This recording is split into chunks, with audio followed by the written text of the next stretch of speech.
अस्सलाम वालेकुम सामीन। 23 रबीउल अव्वल की तारीख शुरू हो चुकी है, 26 सितंबर है।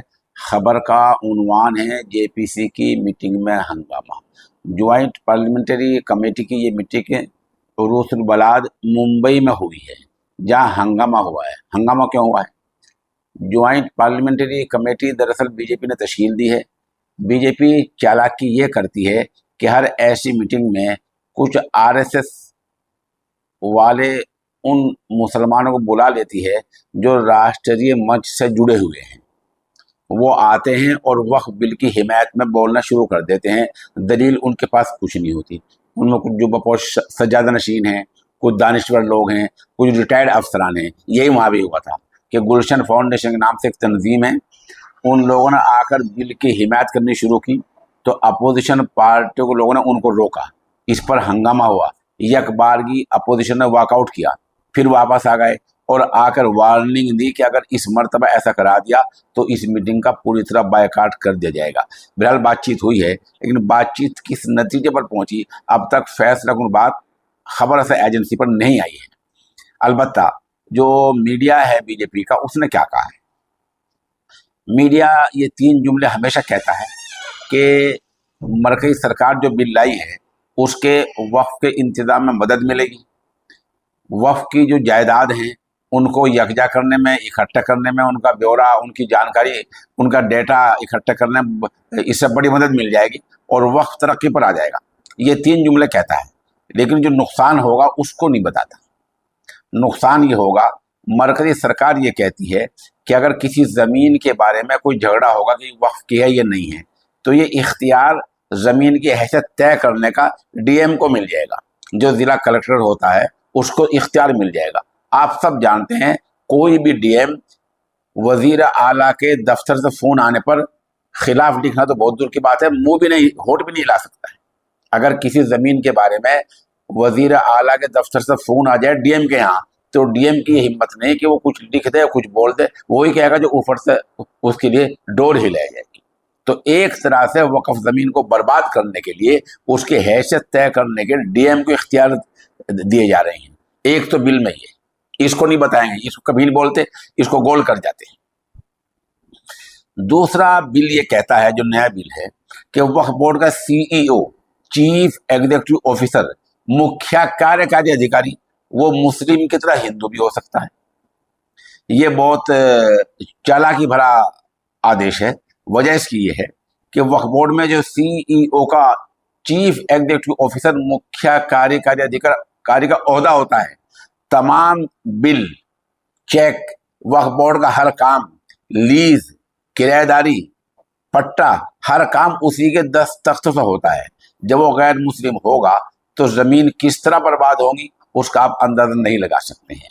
मिसाल के तौर पर, अभी चंद साल पहले हरियाणा सरकार ने हरियाणा वक्फ बोर्ड का प्रशासक, एडमिनिस्ट्रेटर, एक गैर मुस्लिम को बना दिया था। उसने बैठते ही 1 हफ्ते बाद क्या किया, कुछ रकम खिलाड़ियों के लिए तय कर दी कि वो जो क्रिकेट में फला खिलाड़ी होगा उसको इतने 1000 रुपये वक्फ बोर्ड से दिए जाएंगे। लोगों ने शोर मचाया कि वक्फ बोर्ड के वक्फ के जो पैसे होते हैं किराए के, वो गरीबों के लिए, यतीमों के लिए, मसाजिद, मदारिस के, कब्रिस्तान की 4 दीवारी के लिए होते हैं, खिलाड़ियों के लिए नहीं होते। ज़्यादा शोर मचा तो आदेश वापस ले लिया। तो ये गैर मुस्लिम अगर सीओ बनता है तो ये सब नुकसान होंगे जिनको ये जेपीसी वाले नहीं बता रहे हैं। और क्या होगा? नया बिल ये कहता है, जो वक्फ बोर्ड होता है, जो उसके मेम्बरान होते हैं, उनमें 2 मेंबर लाजमी तौर से गैर मुस्लिम होंगे। क्यों भाई? गैर मुस्लिमों को जितने पाठशालाएं हैं, मठ हैं, मंदिर हैं, खासतौर सिख समाज की जेपीसी है, गुरुद्वारा प्रबंधक कमेटी है, क्या कोई वहां ऐसा इशू है क्योंकि मुस्लिम मेंबर बन सकता है? नहीं, जवाब नफी में, कुछ ऐसा नहीं हो सकता है। तो ये 3-4 चीजें ऐसी हैं जिसको छुपा लेते हैं। भाई ये रट रखा है कि नया बिल जो है उससे वक्फ का बंदोबस्त बड़ा अच्छा हो जाएगा। कुछ नहीं होगा, ये इसको तबाह करना चाहते हैं।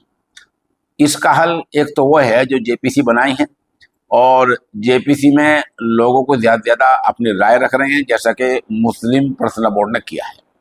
दूसरा हल मरकजी सरकार का ये है, ये सबसे अच्छा हल है।